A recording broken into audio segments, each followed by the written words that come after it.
I will start my speech in 3, 2, 1. So, as the opposition force of this, or as the contra force of this very same motion, I want to mention a couple of things that, unfortunately, the pro side has failed to mention. One is that assuming that we will get less focus on what currently works in the current status quo, because he told us that, sure, we will focus on medical care, but he fails to mention what will happen to what currently works. Will people still care about it, or will even the government still try to focus on that very same thing that works? Now, next is a couple of things that the pro side failed to mention is, one, the government perspective. You see, why would the government do all of this? Why would the government or the Asian parliament or the Asian society want to commit these very same motion in the first place? They still haven't mentioned that. Next is also another stuff that I want to mention. See, they told us that, they also failed to mention how they will do it. Because they haven't told us if they're going to spread diplomacy by, doing multinational relations or whatever. No, they haven't told us yet that. They haven't told us if they're going to do that or not. Another thing that they also failed to mention is that, that the world we live in today. You see, the world we live in today is, of course, it needs a lot of medical attention and care. But there is a lot of stuff that's going on in Asia that currently makes this motion harder to do. Like, for example, difference in what they want is one of these examples.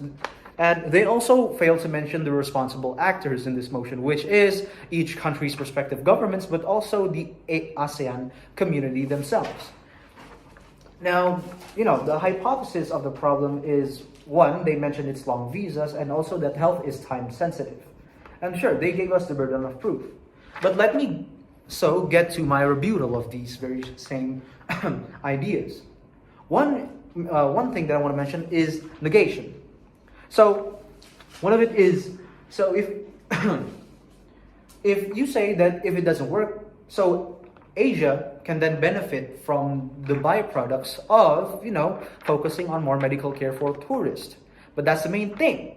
You told us that through the fact that it's going to be about tourism, it's going to bring money, it's going to bring funds, and it's going to bring investors that want those very same money and funds. But if it doesn't work, you say that normal people will benefit from it. But what happens? What happens if it doesn't work and then the investors pull out because they saw that it doesn't work and it's just going to lose them money? It's going to lose them from what they want to target, the rich tourists that come to the country for healthcare, and not the normal people who can barely afford it most of the time. See, that's one of the things that makes this motion really dangerous. And the next is, you told us that medical is dominated by the West. But even though in Asia, especially in Thailand and also Korea and even Japan, they also have specialties in medical facilities, especially in facial reconstruction, or i.e.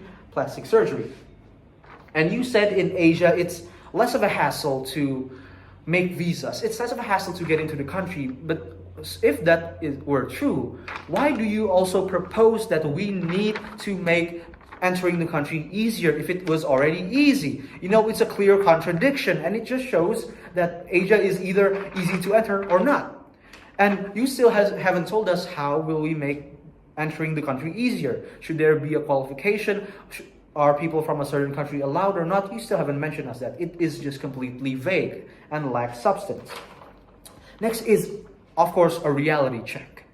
First, we need to see what happens if this was put into motion. Because in Brazil, there is the SUS system, or universal healthcare. You see, it takes a long time. See, even though a lot of tourists come to the country for those very same healthcare benefits, just simple money for cough medicine would take a long time to get. And of course, if we were put to do that in Asia, it will result in the country being, of course, overwhelmed by the amount of people that came to the country. And at the end, it will result in the government more focusing on the new stuff like medical care, but also ignoring what currently works, like tourism in cultural sides and more. Next is, about neutralizing both sides. Because healthcare, yes, is dominated by the West, like I said before, but it isn't a bad thing because it shows that we as an ASEAN society can work with the West instead of against it. And that is also a safety net. Because if this motion wasn't put into motion, and you fear that since we fail to do this motion, we will get, horribly treated by other countries, and it will result in us just getting horrible healthcare, we can not work against other countries, but work with it. And also, you haven't told us about, and also about funds. You see, funds, we can also work it with other countries, especially in ASEAN, where we can not say, oh, this guy has medical care, but we also have medical care, which will be confusing to potential tourists, but also talk about, oh, this country can do this while our country can do that, and people will know where to go, which in result will create a more stable economic flow for each country in ASEAN. Because one thing that they didn't mention is corruption, and I want to compare that. You see, corruption, even though is something that's obvious and hard to fix, it is something that we can reduce. And if we were to do this motion, put this motion into place, of course it will require multinational diplomacy. And if there's corruption in multinational diplomacy, it will be harder because each country has different laws and different ways of handling corruption. So corruption will, and most definitely will, spike. But if we keep it local, if we keep ASEAN countries developing what they can do and put medical facilities as a second priority or even local priority, then if there's a corruption case, it can be handled locally and within those very same laws, which won't be much of a hassle. Which brings me to my argument. You see, my argument is pretty simple. First is the problem we want to solve. The problem we want to solve is the potential of of the government focusing on medical care too much and ignoring what works. And also the problem of the potential of corruption increase, like I mentioned before. You see, why does it happen though? You see, it will happen if we follow this motion. And also, it results in losing what works. And, developing what will work like in medical care, but it's not fully fleshed out.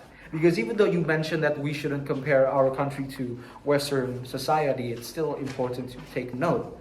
Because it's not about if we can do it, because we can do it, or if people will go to our country, because we can, and people will go to our country for cheaper alternatives. It's about the quality of service that we provide if we follow through with this motion. Now, the third thing that I want to mention is the mechanism. If you do not follow this motion, what my team proposed for the mechanism is that we keep the medical development local and to handle and also keep a larger focus on what works first. And through focusing on what works first, like normal tourism in like beaches and mountains and more, we can use those funds we get from what works currently to focus on medical on the second side. And again, the impact is good because through that we can focus on what works first and then also develop what will probably work as a second potential business opportunity. But if you follow them, corruption, like I said before, will rise, and if it fails, well, there's not much of a safety net. So that's the end of my speech, and that is why I oppose this motion.